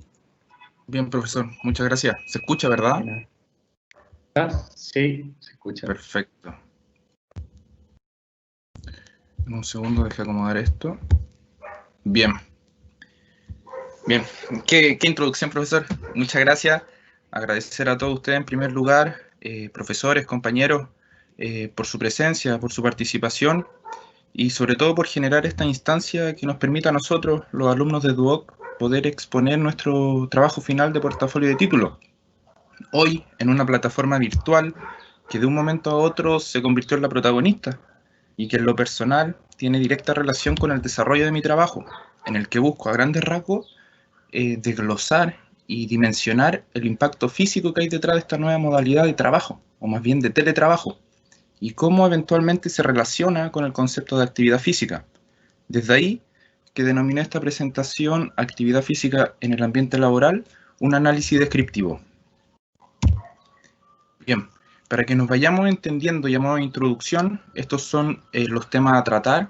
El primero de ellos corresponde a los dos conceptos clave que justifican todo este desarrollo. El primero de ellos, por un lado, actividad física, y en segundo lugar, el concepto de ambiente laboral, tanto en su modalidad presencial como en su modalidad virtual. ¿Qué me interesa? Que podamos hacer el nexo entre ambos conceptos y que podamos entender la relación que hay detrás cuando se logra insertar la actividad física dentro de los ambientes laborales. En el segundo punto, abordar ciertas generalidades, que es básicamente una radiografía a nivel internacional que me dice más o menos cómo es este comportamiento, tanto en su forma más práctica como en su forma teórica. Posteriormente, en el punto 3, aterrizar toda esa información al escenario nacional a partir de las condiciones laborales que existen acá en Chile. Desde ya mencionar que no son de las mejores y por lo mismo, como la consecuencia más inmediata, figuran y aparecen y predominan gran cantidad de trastornos musculoesqueléticos en estos ambientes. Independiente de su modalidad física o presencial, existe una predominancia de trastornos musculoesqueléticos. ¿Qué me interesa? Que abordemos cuáles son estos trastornos y cuál es su distribución según segmento corporal y predominancia. Ahora bien, como parte de una posible solución, emergen dos conceptos que parecieran ser muy similares, pero que desde su definición y desde su característica tienen ciertos matices muy minuciosos: actividad física y ejercicio físico. Luego, en el punto 7, cuando ya nos inclinamos por uno de estos dos conceptos y entendemos las diferencias y vemos además cuál de los dos es más viable, vamos a identificar y mencionar los beneficios del ejercicio físico en este contexto en particular. Por último, ya a modo de conclusión, proponer una metodología tanto teórica y práctica que pueda potenciar aún más este vínculo entre actividad física y ambiente laboral. Por último, en el punto 9, mencionar conclusiones, cuáles son los puntos que sintetizan todo lo que se expuso. Un concepto a tener en cuenta, y no por su definición, sino por su transversalidad, es el concepto de sedentarismo, una problemática que está presente tanto a nivel internacional como a nivel nacional. En cuanto a Chile, según la última encuesta nacional de salud del año 2016-2017, el 86,7% de la población nacional mayor a 15 años es sedentaria. Esta cifra por sí sola ya es preocupante, pero toma aún más sentido cuando se reconoce que involucra tanto a hombres como a mujeres. Y es aún más preocupante esta condición sedentaria cuando la analizamos desde un ambiente laboral, que por su naturaleza, lejos de intentar revertir esta condición sedentaria, pareciera que la potencia. A modo general, existe un contexto a nivel mundial en el que todos estamos inmersos y que genera una problemática en el corto y mediano plazo. ¿Qué pasa? Que el ritmo de vida de todos nosotros es demasiado acelerado, demasiado demandante. ¿Dónde se refleja principalmente? Sobre todo en los ambientes laborales. ¿Por qué? Porque por su naturaleza, donde existen objetivos, donde se trazan metas, se genera un compromiso y un deterioro de la calidad de vida y salud del trabajador. Por ejemplo, para hacerlo un poquito más gráfico, en países como Estados Unidos se registran aproximadamente 200 millones de días de trabajo anual. ¿Qué hay detrás de esta cifra? Una gran cantidad de licencias médicas y costos que debe asumir el empleador y el trabajador también. En cuanto a Alemania, por ejemplo, los costos económicos son de aproximadamente 5.000 millones de marcos anuales. En moneda nacional, algo así como 2,3 billones de pesos chilenos, monto que gran parte se podría redistribuir si se supiera el beneficio de incorporar la actividad física en los ambientes laborales. Y por último, en Finlandia, todos estos países del primer mundo, el 50% de los trabajadores registra algún síntoma de estrés, de ansiedad, de depresión o de dolor físico. Entonces, a partir de esta radiografía, ya podemos ver que actualmente el vínculo que hay entre ambos conceptos es escaso, y por eso se manifiesta con esta cifra. Y obviamente en Chile no está exento de ello, y los trastornos osteomusculares representarían aproximadamente el 32% de las enfermedades laborales, un concepto que voy a abordar más adelante. Bien, existe un informe del año 2009-2010 que yo seleccioné que me entrega la información necesaria para entender cuáles son cómo se trabaja en Chile, cuáles son las condiciones laborales. Aquí me quiero detener un poco. La selección de este informe lo hice no por el valor estrictamente numérico, porque si nos dejáramos llevar por eso, esta encuesta se realizó en el año 2009 y en un lapso de 10 años probablemente los resultados varían, hay ciertas modificaciones, insisto, desde lo numérico. Pero ¿qué pasa cuando vamos en profundidad a las condiciones laborales? Estas se siguen repitiendo al día de hoy. ¿Quién me lo reafirma? Organizaciones como la Organización Mundial la Organización Internacional del Trabajo y la Organización Mundial de la Salud. Entonces, ¿qué pasa? Que este informe, para la fecha, consideró la muestra de 9.500 personas de las 15 regiones del país, y esa muestra representó 7 millones y fracción de trabajadores a nivel nacional. Entonces, a partir de las condiciones, insisto, y no desde lo estrictamente numérico, es representativa. Bien. A modo de desarrollo, uno de los elementos, este informe es demasiado extenso, son 150 páginas aproximadamente. En honor al tiempo, yo solo consideré 2 factores que me interesa analizar. El primero de ellos son las horas de trabajo.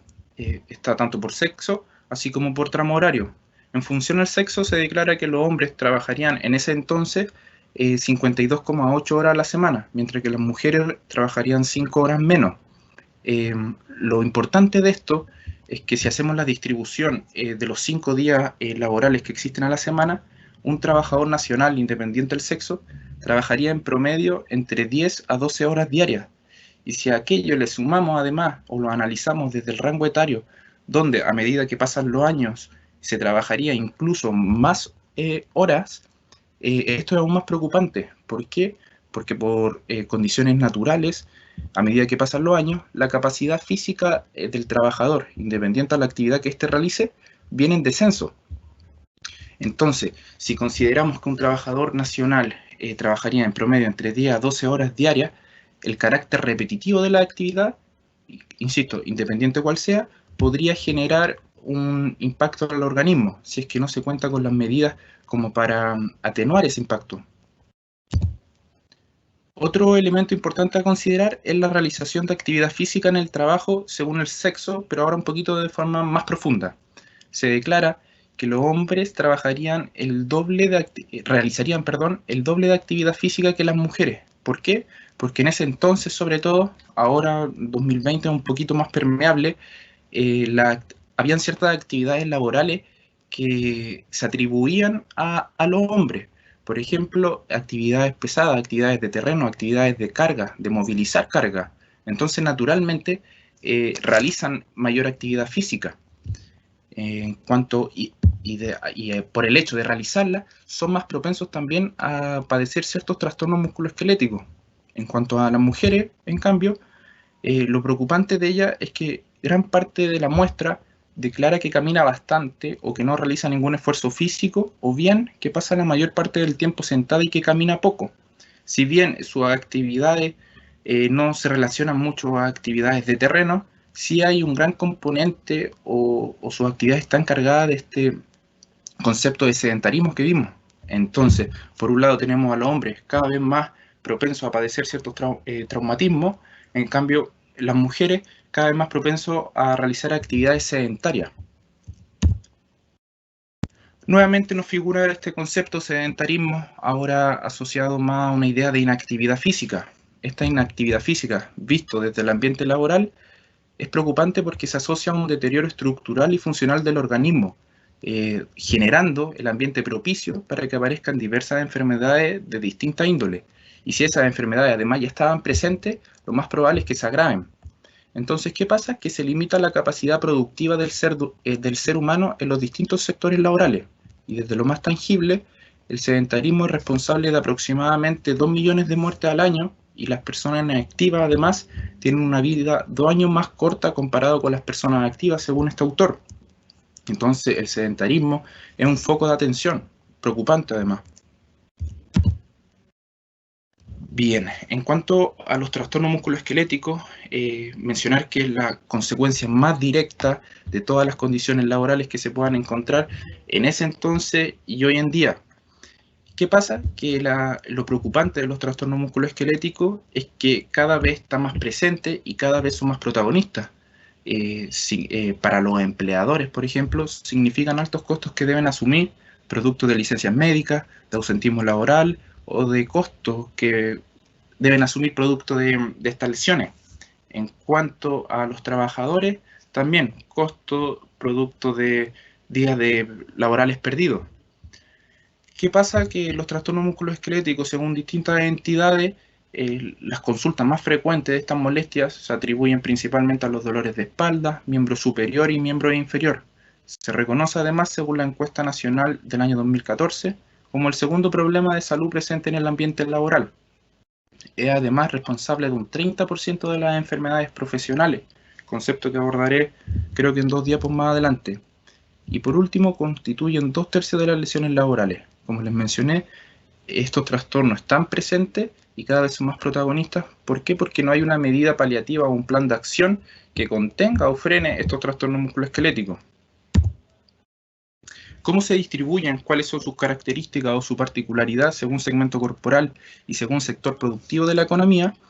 Gran parte de los trastornos musculoesqueléticos prevalecen en el sector primario de la economía, caracterizado principalmente por actividades pesadas, densas, de extracción de materias primas. Entonces, según esa lógica y según esa dinámica laboral, las molestias osteomusculares, por ejemplo, Un menor porcentaje declara que se concentra en el cuello o en la espalda. Otro menor porcentaje considera que es la zona lumbar. Gran parte considera que la molestia musculoesquelética se concentra en la extremidad inferior. Y este dato además concuerda con el que vimos anteriormente, el hecho de estar la mitad del día casi en una jornada laboral, independiente que hayan pausas entre medios, colaciones, pausas activas, gran parte de la jornada liberal se está de pie. En cuanto al concepto de enfermedades profesionales, básicamente es un concepto macro que viene a agrupar unos conceptos más pequeños. En primer lugar, nos encontramos con trastornos musculoesqueléticos, tanto del tren superior como del tren inferior. En el costado derecho, por ejemplo, podemos ver tenosinovitis, bursitis, epicondilitis, síndrome del túnel carpiano, todas ellas patologías asociadas a actividades más administrativas. En cuanto al costado izquierdo, podemos ver meniscopatías, discopatías y E15. Otro concepto a considerar, que es parte de estas enfermedades profesionales, son las enfermedades no transmisibles, donde gran parte de la población nacional, independiente del contexto, las padece. Enfermedades coronarias, enfermedades cardiovasculares, diabetes. También nos encontramos con trastornos generales propios de un entorno laboral denso, estrés, ansiedad, depresión, fatiga visual. Entonces, el conjunto de estos tres conceptos dan vida a este nuevo que es enfermedades profesionales. Entonces, cuando en la diapo anterior mencionamos que los trastornos musculoesqueléticos, es decir, todos estos traumatismos, representan el 30%, quiere decir que concentra gran parte de las lesiones. Eso en su modalidad más presencial. En cuanto a lo más inmediato, a lo que nos atañe, a lo que estamos involucrados, está esta nueva modalidad, la modalidad virtual, la modalidad de teletrabajo. ¿Qué pasa?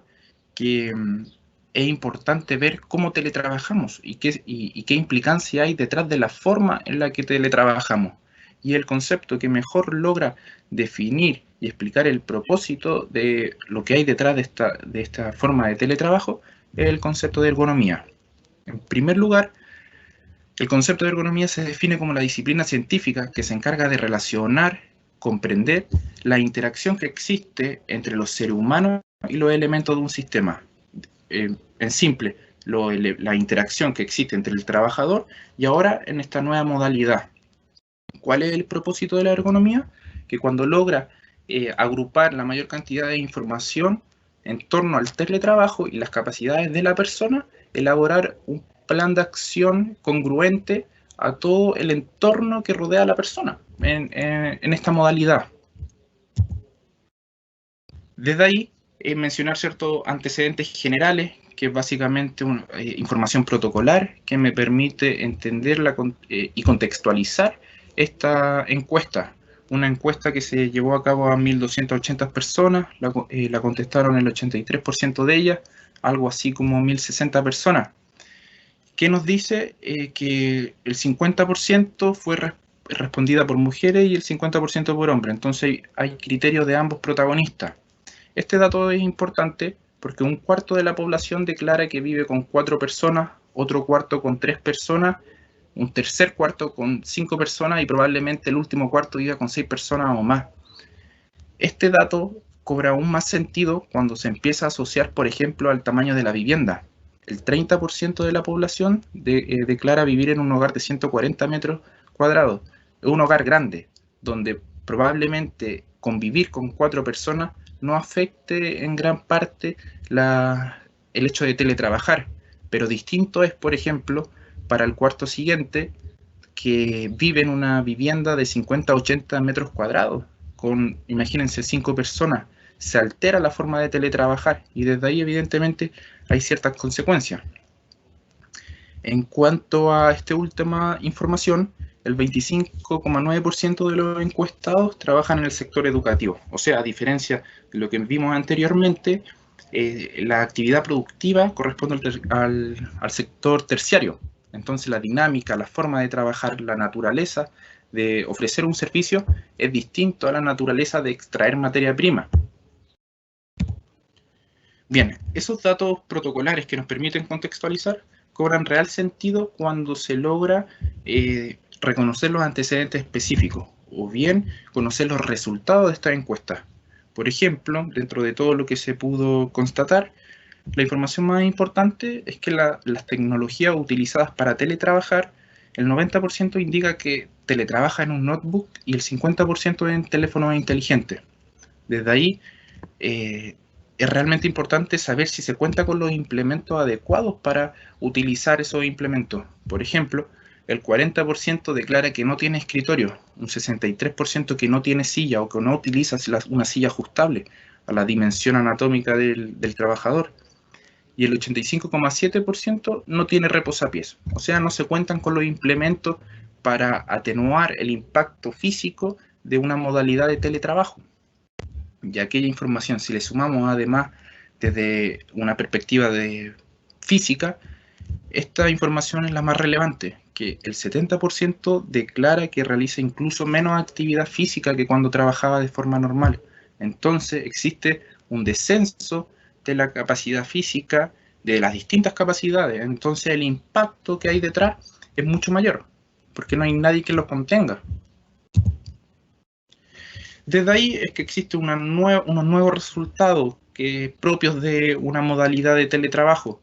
Por ejemplo, ahora principalmente las molestias se concentran en el cuello y hombros, lo que antes en la modalidad presencial se concentraba principalmente en el tren inferior. Lo mismo con la espalda, zona lumbar, zona torácica, zona cervical, todos declaran concentrar más molestias. Luego, extremidades superiores, por último la cadera y finalmente las extremidades inferiores. ¿Por qué? Porque la naturaleza del trabajo y el contexto en que se está trabajando ahora es distinto.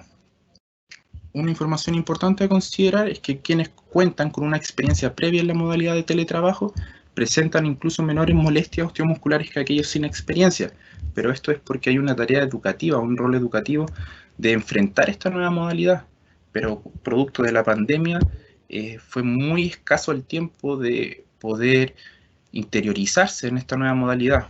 Por eso estos resultados. El contraste entre una modalidad presencial y una modalidad de teletrabajo nos arroja lo siguiente: lo que en la modalidad presencial se suele concentrar en el tren inferior, en la modalidad de teletrabajo se concentra principalmente en el tren inferior, cuello y hombro. Entonces, desde ahí, ¿qué podemos concluir? Que las molestias osteomusculares no disminuyen según la modalidad del trabajo. Al contrario, solo se redistribuyen dependiendo el contexto laboral y cómo enfrentemos ese contexto. Desde ahí es, claro, justamente preguntarse, entonces, ¿qué es lo que lo resuelve? ¿O qué herramientas tengo para enfrentarlo de mejor manera? Emergen desde ahí dos conceptos. El primero de ellos, actividad física y ejercicio físico. Tienen ciertas diferencias. Por ejemplo, desde su definición, la actividad física apela a algo más genérico. Por ejemplo, el gasto energético que necesita el organismo para mantener sus funciones vitales. Aquí no hay nada del entrenamiento. No se hace cargo eventualmente de las necesidades de una empresa o las necesidades de un trabajador. En cambio, el ejercicio físico se define como la actividad planificada, estructurada y repetitiva, cuyo objetivo es adquirir, mantener o mejorar la condición física. Aquí hay un trabajo mucho más profundo, mucho más interiorizado según las necesidades, o al menos está la intención de querer hacerlo. Entonces pareciera ser que entre estos dos conceptos, el de ejercicio físico es más viable para aplicar en un ambiente laboral. Desde ahí, si entendemos que más encima presentan características que las diferencian entre una y otra, en primer lugar, el concepto de actividad física, lo que me interesa rescatar de esta información es que solo el 28% de las empresas privadas del país apoyan programas físicas. Esto es lamentable porque evidentemente ellos cuentan con los recursos para que este porcentaje sea mucho mayor. En cuanto al sector público, sí es mayor el resultado, pero lamentablemente ellos se inclinan por esta noción de actividad física. Entonces todo queda en algo superficial. En cuanto al concepto de ejercicio físico, en cambio, se requiere la planificación de las cargas del entrenamiento. Se manipula la intensidad, se manipula el volumen y se adaptan también según las necesidades y según los objetivos. ¿Qué pasa? Que en la práctica, tanto para trabajadores y empleadores, conceptos como ejercicio físico, actividad física, deporte, recreación, remiten a un mismo significado. Entonces los resultados son mucho más confusos porque no se logra diferenciar las características de este concepto y las particularidades. Pero cuando logramos entender la lógica de ambos conceptos, emergen ciertos beneficios de carácter bidireccional. ¿Por qué? Porque atañe tanto a colaboradores como a la jefatura. En primer lugar, se mejora la capacidad física del trabajador y, en consecuencia, disminuye el dolor musculoesquelético. Entonces, es como una cascada. Además, se previene y retarda la aparición de enfermedades no transmisibles. Y algo no menor, en un entorno laboral denso por naturaleza, es que potencia las relaciones interpersonales de los trabajadores.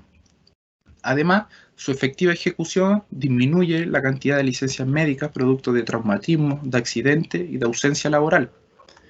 Y por último, un programa de ejercicio físico es súper rentable en términos económicos para las empresas.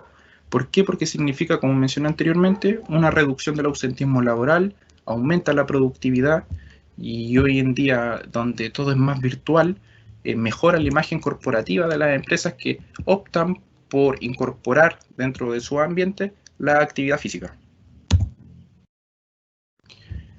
Bien, para ir ya casi finalizando, la propuesta metodológica teórica que elaboré corresponde en primer lugar contar con un equipo multidisciplinario, uno que sea capaz de contar con los servicios de un kinesiólogo, por ejemplo, con un servicio del preparador físico, con los conocimientos de un nutricionista, con los conocimientos matemáticos, por ejemplo, de alguien del área científica. ¿Por qué? Porque en la medida que yo tenga más herramientas, más profundo es mi análisis. Entonces, me permite un equipo multidisciplinario interpretar y caracterizar una realidad laboral en función a sus necesidades más próximas. En el punto 2, en cuanto al equipamiento y a los espacios, elaborar un plan de trabajo afín a el espacio y al equipamiento que tengo. Es iluso pensar, por ejemplo, elaborar cierto plan que requiera un espacio mayor cuando no lo tengo. Entonces, desde ahí el trabajo se estanca. Entonces, optimizar tiempo, espacio, recursos, independiente a cuáles tenga, independiente a cuáles sean los recursos que yo inyecto a equipar o a tener más espacio, se puede elaborar un plan de trabajo correcto. En el punto 3 y en cuanto a la jefatura, es tal vez este punto uno de los más importantes. ¿Por qué? Porque en la medida que logremos difundir y explicitar la utilidad y la rentabilidad de la actividad física en el ambiente laboral, todo se simplifica, todo es más viable en la medida que la jefatura así lo entienda. Debe existir también una tarea de evaluar el contexto, reconocer el contexto, de reconocer cada particularidad, conocer la orgánica del entorno laboral, qué significa que haya, no sé, 50 trabajadores, 100 trabajadores, 200 trabajadores. En la medida que pueda conocer y abordar y desglosar toda esa realidad, el trabajo va a ser mucho más profundo y mucho más personalizado y puede garantizar también que sea más efectivo.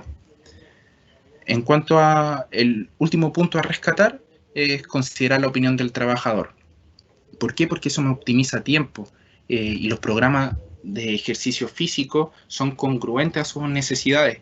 Por ejemplo, si actualmente el trabajador considera que las pausas activas son efectivas, ¿por qué sacarlas?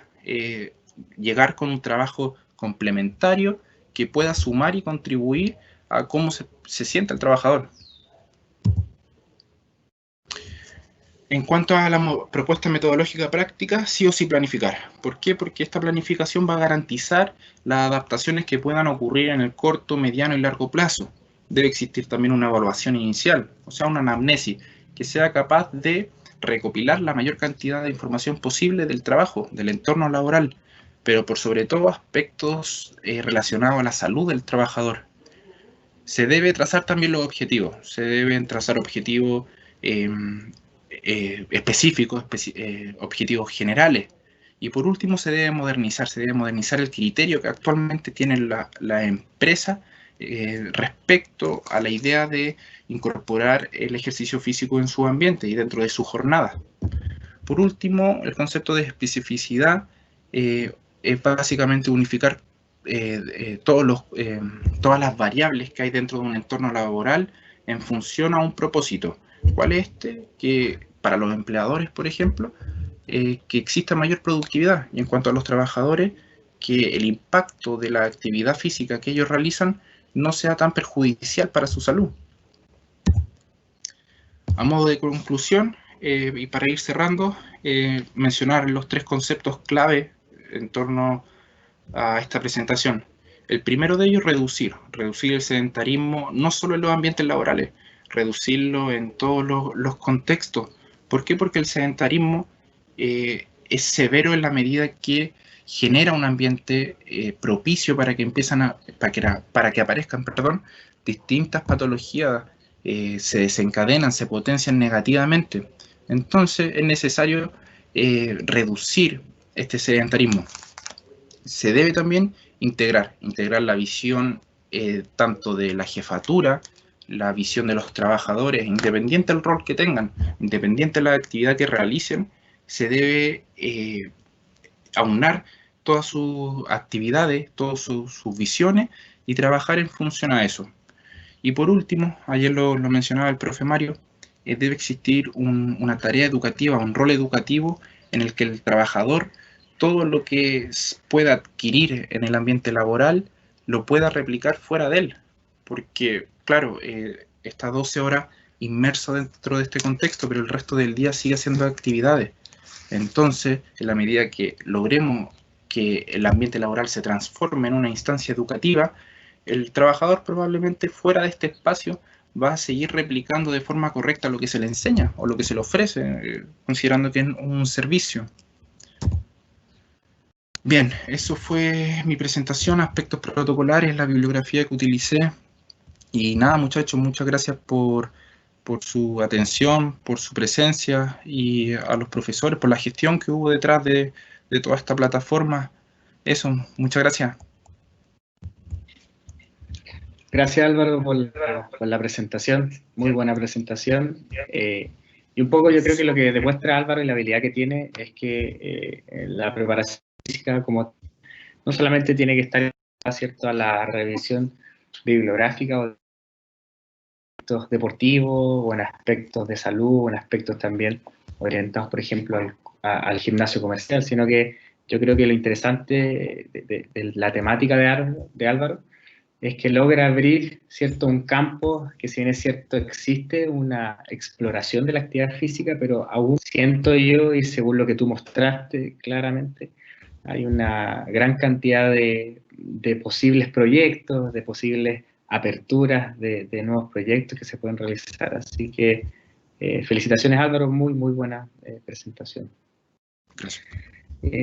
A continuación, lo que vamos a hacer, ¿cierto? Al igual que el día de ayer, ¿cierto? Vamos a retomar las preguntas que ustedes comenzaron a dejar durante el chat y vamos a comenzar a hacer las preguntas hacia nuestros expositores, tanto las preguntas, la temática de Fernando, ¿cierto? Que recordemos que Fernando nos habló sobre la aplicación y la comprensión del entrenamiento de la velocidad en los 100 metros planos. La temática de Diego, que nos habló sobre la activación muscular, y ahora terminando con la gran exposición de Álvaro sobre la actividad física en aspectos laborales y cierta asociación, ¿cierto?, con la ergonomía. Así que comenzamos con las preguntas. Camila, te doy el paso para que podamos hacer las preguntas. Ok, muchas gracias, Mario. Vamos a ir efectivamente en el mismo orden de las exposiciones. Vamos a comenzar con Fernando. Nos preguntan, ¿cómo se puede entrenar la fuerza horizontal? Bueno, primero que todo, va muy ligado obviamente a la especialidad deportiva que vamos a estar realizando. Y en cuanto si queremos a un aumento de la velocidad, la fuerza horizontal va a ser más fácil de transferirla de un entrenamiento a la prueba propiamente tal. Por eso, fuerza horizontal. ¿Cómo entrenarla? Puede ser en cuanto a cargas extras, es decir, chalecos lastrados, pueden ser trineos, todo que venga con peso. También lo que podemos usar para tener esta fuerza horizontal, los saltos pliométricos, saltos unipodales, y así podemos aumentar esta fuerza horizontal. Obviamente asociado a los 100 metros planos. Ok, muchas gracias. Fernando, vamos con la siguiente pregunta para ti. Claro. ¿Cómo podríamos entrenar la velocidad en niños? ¿En qué tenemos que enfocarnos? Ok. No sé qué concepto de niños tendrá, pero si es antes de los 8 años, es más didáctico. Entonces, a lo mejor realizando más actividades didácticas, juegos, puede ser, juegos lúdicos. También en esas edades se potencia lo que es la velocidad de reacción en el niño, ya que como es neuromuscular, y también la técnica de carrera. Podemos ver en los niños que la técnica de carrera, obviamente cuando es trote, es más controlable la calidad del trote, pero ya cuando se aumenta la velocidad podemos ver como las ineficiencias que va a tener el niño. Ahora, si es pubertad, que vendría siendo como de los 14 años, 12 por ahí, ahí sí metemos otras manifestaciones de la velocidad, como es la aceleración, velocidad máxima, potenciar más aún esa velocidad reactiva, y así sucesivamente. Muchas gracias, Fernando. Muchas gracias. Terminamos así con tus preguntas y vamos a seguir con Diego. Diego, mira, son dos preguntas, pero las voy a plantear como un gran planteamiento porque da incluso datos de contexto, ¿ya? Ok. Con respecto al calentamiento, en el caso de los deportistas que, por ejemplo, calientan antes de un partido principal, pero algunos quedan en la banca, ¿qué tipo de calentamiento es recomendable para esos deportistas cuando calientan por segunda vez? Y pregunta adicionalmente, ¿en qué enfocarse en el fondo con este caso de deportistas? Ya, perfecto. Lo importante de los calentamientos es predisponer al cuerpo. Ya, eso era lo que habíamos quedado en la presentación. ¿Ya? Sin embargo, no tengo que olvidar un punto, que es evitar la fatiga. ¿Ya? O sea, yo no puedo entrenar, yo no puedo tirar a un atleta fatigado a un partido porque me va a rendir menos o se puede lesionar si es un caso muy concreto. Entonces, en base a eso, yo tengo que plantearme cómo estimo la fatiga. Hay un montón de formas de estimar la fatiga, que la verdad es que no se conoce mucho. Sin embargo, yo puedo usar algunos parámetros del entrenamiento, como por ejemplo el volumen, puedo emplear el tiempo bajo tensión, puedo emplear la densidad, tengo esos parámetros. Entonces, ¿qué me dice a mí la teoría? Que no sobrepasa un 40% de un VO2 max, por decir. Entonces ahí yo puedo al atleta hacerle entre comillas, un calentamiento, intercalentamiento, para que predispongan nuevamente, ¿ya?, su sistema, si es que se fueron si bajaron mucho, ¿ya? Pero en el fondo yo haría eso, tener en mente el tema de que no tengo que llegar a la fatiga, ¿ya? Y que puedo jugar con los parámetros del entrenamiento evitando lo primero, ¿ya? O sea, por ejemplo, que haga ejemplo unos saltos laterales, estoy inventando nomás, pero que no sean tan explosivos, ¿ya? Durante 5 minutos. O sea, otro parámetro que puedo también medir, ¿cuánto tiempo? A lo mejor si ya sé que va a entrar en 7 minutos, lo preparo 5 minutos. Y ahí ya tengo ese tiempo, tengo 5 minutos para preparar al atleta, entonces le hago un entrenamiento que aborde los valores que habíamos dicho con anterioridad. Creo que ahí respondo las dos preguntas. Muchas gracias, Diego. ¿Ya? Vamos a pasar a las preguntas que están para Álvaro. Sí. Álvaro, nos preguntan si además de las pausas activas, si hubiera la posibilidad, por ejemplo, de en el lugar de trabajo contar con un pequeño gimnasio o sala similar, ¿en qué horario o qué forma sería bueno introducir este tipo de ejercicios en la jornada laboral? Ya, perfecto. Mira, en función a lo expuesto, la idea de incorporar un horario detrás me lo va a decir el análisis que yo pueda hacer del entorno laboral. ¿Por qué? Porque, claro, dentro de esta extensa jornada, es iluso pensar que durante todas las horas laborales, es 100% efectivo. Por ejemplo, no sé, según un entorno laboral, tal vez la eficiencia se logra a la 1. En otro entorno, la mayor eficiencia o la mayor productividad se logra a las 4. Entonces, desde ahí hacer el estudio respectivo que me diga a mí dónde ocurre la menor eficiencia, como por ejemplo para irrumpir yo con una actividad donde el trabajador pueda sacarle provecho. Entonces, no sé si respondo, pero no se trata de a las 12 eres más efectivo o a las 2.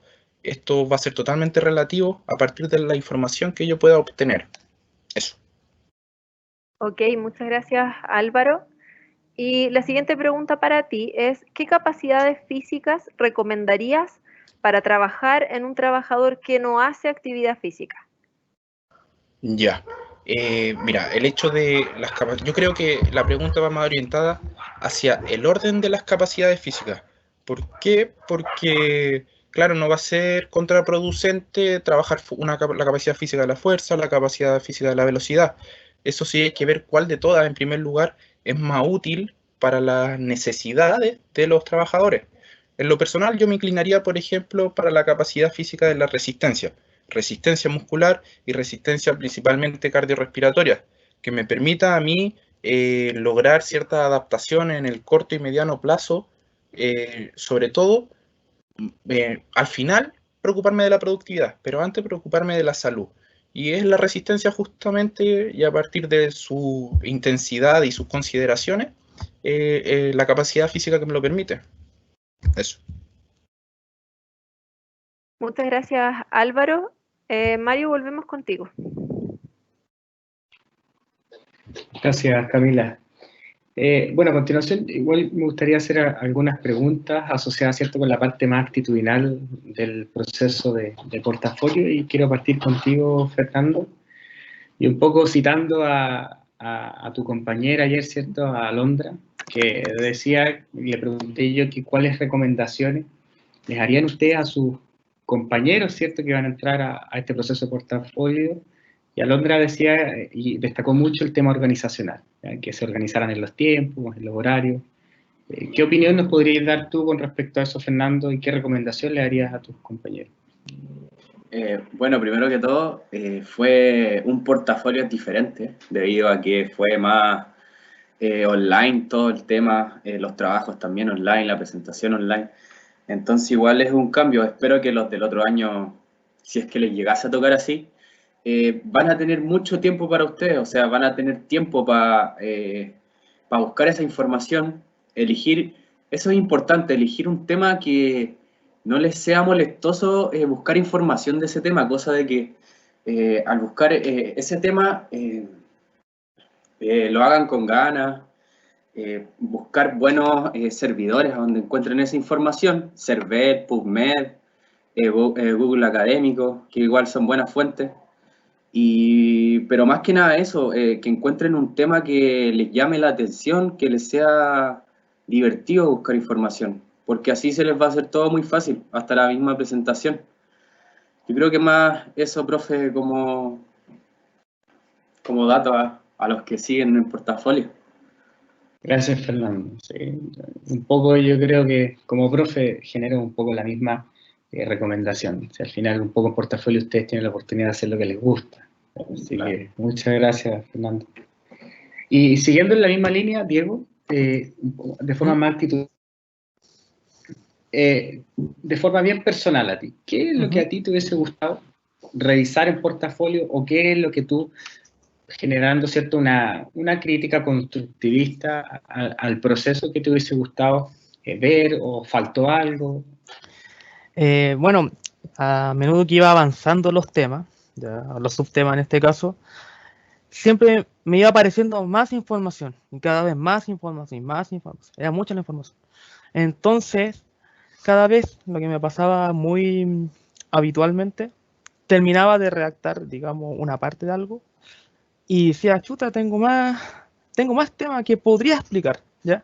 Podría explicar más eso para que fuera lo más completo. En el fondo, la idea de esto es que, si bien es un tema formal para presentar portafolio, la intención es que se aprenda. Eso es lo más importante de todo esto. Y si se puede aportar algo para quien sea, bienvenido, yo feliz. Entonces, ahí yo tengo que acotar los temas. Tuve que acotar muchos temas. Como por ejemplo, me gustaría haber hablado más del tema de los conectomas, que lo mencioné nomás. Y esa rama es amplia, es bien amplia, ¿ya? Es estudiar bastante, es leer harto, ¿ya? Pero así se aprende también. Y en base a todo eso, de manera general, es que también uno no dispone de tanto tiempo en los portafolios. O sea, igual tiene que acotarse en base a lo que se pide y está bien, pues sí, más o menos esa es la dinámica del trabajo, no se contradice en base a eso. Entonces, en resumen, sería eso, que se puede siempre agregar más información para que todos aprendamos. Y el tema de los tiempos, pues, ya que si uno quiere hablar y que la gente escuche y pueda decir, no, sabes que es interesante, no lo había visto esa perspectiva. Yo opino que sí se tiene que profundizar un poco más esos temas. Listo. Perfecto. Gracias, Diego. Muchas gracias. Y siguiendo en lo mismo, Álvaro, en la misma cierta sintonía de las preguntas, y un poco yo creo que me voy a colgar de lo que dice Diego en su respuesta. Hagamos una mirada un poquito más general de la carrera, ¿ya? Un poquito más general de la carrera tal como preparador físico. ¿Qué te hubiese gustado a ti o sientes que falta algo que te hubiese gustado ver en relación, por ejemplo, un poco con tu tema de portafolio de títulos? ¿Faltó algo? Para mí creo que queda pendiente esto, o fue suficiente. ¿Todo? Sí, no, en lo personal, creo que Duoc, a través de los talleres y de los espacios que actualmente tenemos, incita a que se realice mayor actividad física. Tal vez a veces, en lo personal, creo que no se encontró o a veces no se encontraba la forma de poder llegar a más alumnos de forma efectiva, que más alumnos de distintas carreras. Entonces ese es el mayor desafío, porque claro, nosotros estamos inmersos en esta área, nos corresponde saber cierta información, pero lograr que el resto, las otras carreras se sumen, creo que es tarea de todos, de nosotros los alumnos, los encargados por parte de Duoc, de difundir y de difundir los beneficios de la actividad física para todos nosotros, y hacer uso de los espacios, de todo lo que está disponible, de los talleres. Así que por esa parte Duoc lo realiza correctamente. Solo es un tema, en lo personal, insisto, de profundidad. Muchas gracias, Álvaro. Perdón. Bien, agradezco mucho la honestidad de su respuesta, chiquillo. Me queda más que nada felicitarlos a los tres, ¿cierto? Estuvimos trabajando, al igual que las señoritas de ayer, estuvimos trabajando cerca de 1 mes y medio. Yo creo que ya les da dolor de guata ya cuando yo les mandaba una invitación para que pudiésemos juntarnos a seguir viendo las diapositivas. Pero créanme que el resultado de hoy día fue muy satisfactorio, tanto como para los espectadores como de forma personal. Me sorprendieron, estoy muy orgulloso, no solamente de ustedes tres, sino que de los 6. También aprovecho de agradecer a todos los espectadores, todos los que nos están mirando, y espero que nos volvamos a encontrar, ¿cierto?, el próximo año en la 3ª edición ya de este seminario de portafolio, y tratando de seguir generando esta sensación de comunidad de preparadores físicos y que nosotros mismos podamos nutrirnos de nuestra propia información. Muchas gracias por la asistencia, gracias Camila y gracias a todos. Muchas gracias a todos los que se sumaron con nosotros, agradecemos que se hayan conectado, que hayan aceptado la invitación de participar. Les recordamos que esta actividad quedará disponible en el canal de YouTube de Duoc UCS de Puente Alto. Y además les pedimos por favor responder la encuesta que hemos dejado en el chat del evento. Muchas gracias a todos y buenas tardes.